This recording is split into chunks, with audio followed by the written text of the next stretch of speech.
Hello friends, good morning to all of you.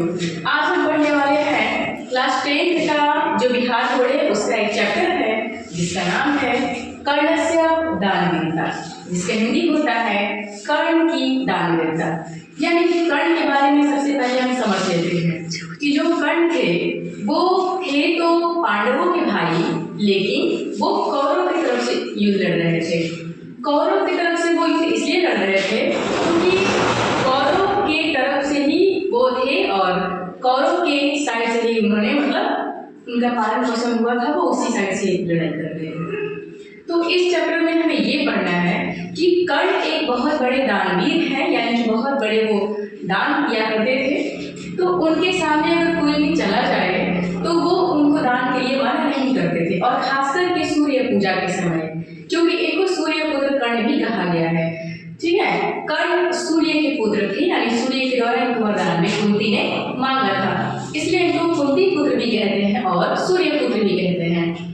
तो यहाँ पे हमने देखा कि जब कौरव और पांडव का युद्ध चल रहा था महाभारत में, तो कर्ण बहुत भारी पड़ रहे थे पांडवों पर। और आपको एक बात बता दें जानकारी के लिए कि पांडव सच्चाई के लिए लड़ाई कर रहे थे और कौरव बुराई के लिए। तो कर्ण तो सही थे क्योंकि कर्ण कौरवों के साथ से लड़ाई कर रहे थे, लेकिन बुराई की तरफ से लड़ाई कर रहे थे। वो अपनी जगह पे सही थे क्योंकि कौरवों ने ही उनको इतना बड़ा किया था।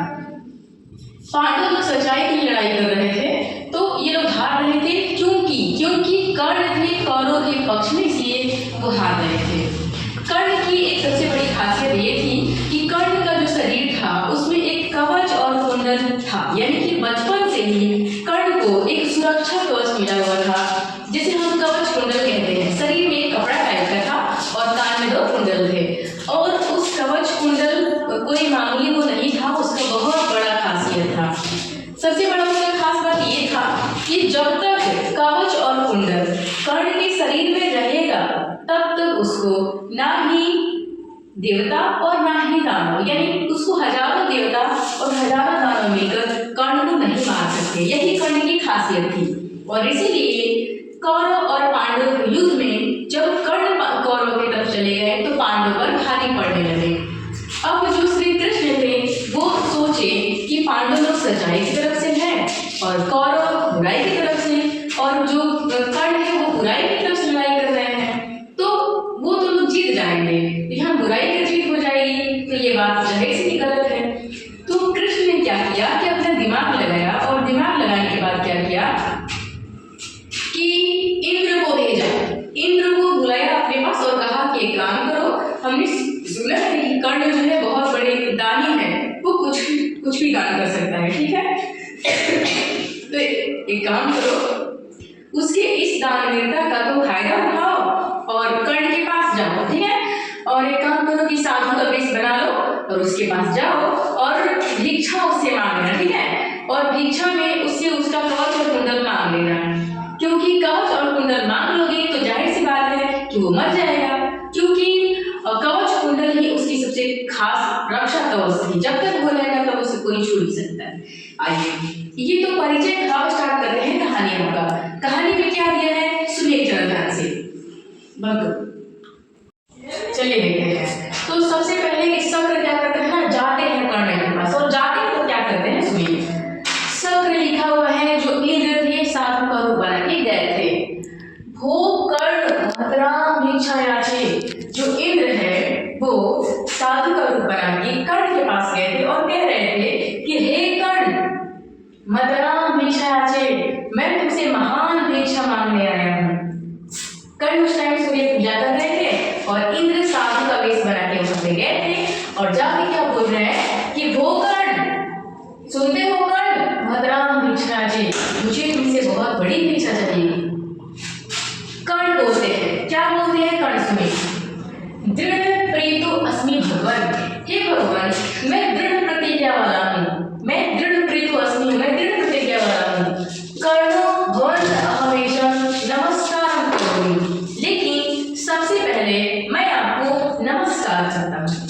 यानी कर्ण बहुत ही संस्कारी थे, ठीक है। उन्होंने कहा कि हे भगवान मैं बहुत ही दृढ़ प्रतिज्ञा वाला हूँ, और सबसे पहले आप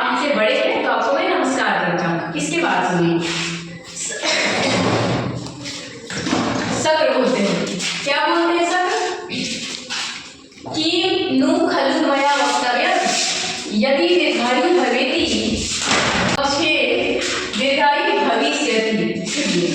अब शक्र सोचते हैं दिमाग में, इंद्र सोचते हैं शक्र का ज्योतिष बनाने के लिए कि क्या मुझे कुछ नहीं कहना चाहिए, ये तो मुझे आशीर्वाद नहीं, मतलब गुण ला दिया, प्रणाम कर दिया, तो मुझे आशीर्वाद देना पड़ेगा। यदि दीर्घायु भविष्यति, यदि मैं कहती हूँ दीर्घायु, कहता हूँ कि दीर्घायु भव, तुम्हारा उम्र लंबी हो, तो ये दीर्घायु हो जाएगा, और मैं तो इसे मारने के लिए ही कवच कुंडल ले आया हूँ, तो ये कैसे कह सकता हूँ? यदि न मोक्ष्य मूढ़यति वा परिभवति, यदि मैं कुछ भी नहीं कहता हूँ, इसको आशीर्वाद नहीं देता हूँ, ये मुझे बुरा समझेगा, बहुत दिक्कत वाली बात है। फिर सोचते हैं दिमाग में कुछ ना कुछ तो इसको आशीर्वाद देना ही पड़ेगा, तो क्या आशीर्वाद देते हैं सुनिए। देते हैं, भूकर्ण हे कर्ण सूर्य इव, तुम्हारा यश सूर्य की तरह, चंद्र इव, चंद्र की तरह, हिमवान इव, पर्वतों की तरह, सागर इव, सागरों की तरह, चतुर्तेयस।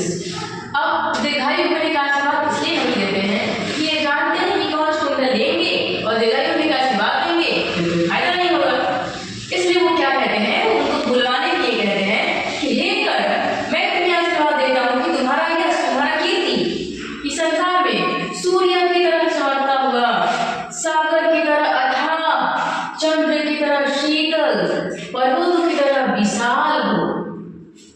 कर्ण थोड़ा सा सोचते हैं माइंड में, ये मेरे को, ये जानते हैं कि हम एक योद्धा पुरुष है, हम योद्धा का नींद करने वाले हैं, तो मेरे को ये लंबी उम्र का आशीर्वाद क्यों नहीं दे रहे हैं? सुनिए, कर्ण बोलते हैं, भगवान किम न वक्तव्यम दीर्घायु भविष्यति अथवा इतदेव शुभ्र। कर्ण बोलते हैं, उनको थोड़ा डाउट होता है कि हे भगवान, आपने मुझे दीर्घायु होने का आशीर्वाद क्यों नहीं दिया? एतदेव शुभम, अर्थात साधुओं को यही शोभा देता है, क्योंकि साधुओं को तो किसी से कोई दुश्मनी होती नहीं है, तो साधुओं को यही शोभा देता है कि वो किसी को भी दीर्घायु होने का आशीर्वाद दे। चलिए छोड़िए, कोई बात नहीं, आगे आगे बढ़ते हैं।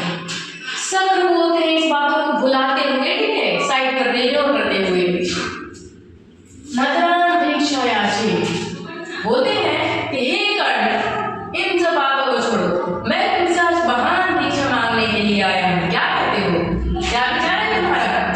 कर्ण बोलते हैं, मदरा भिक्षा भवते प्रदास्यते, महान भिक्षा आपको क्या चाहिए भगवान? प्रदास्यते साधन कारणं गोसहस्रं ददामि, मेरे पास हजारों गाय है, मेरे पास हजारों गाय आभूषण से लदी हुई है, अगर आपको चाहिए तो कहिए, मैं आपको उधार में दे सकता हूँ। इसके आगे भी है, इसके आगे भी ये है कि शक्र बोलते हैं कि नहीं, मुझे नहीं चाहिए, गाय लेकर हम क्या करेंगे, मैं तो बहुत कम दूध पीता हूँ, इसलिए गाय मुझे नहीं चाहिए। तो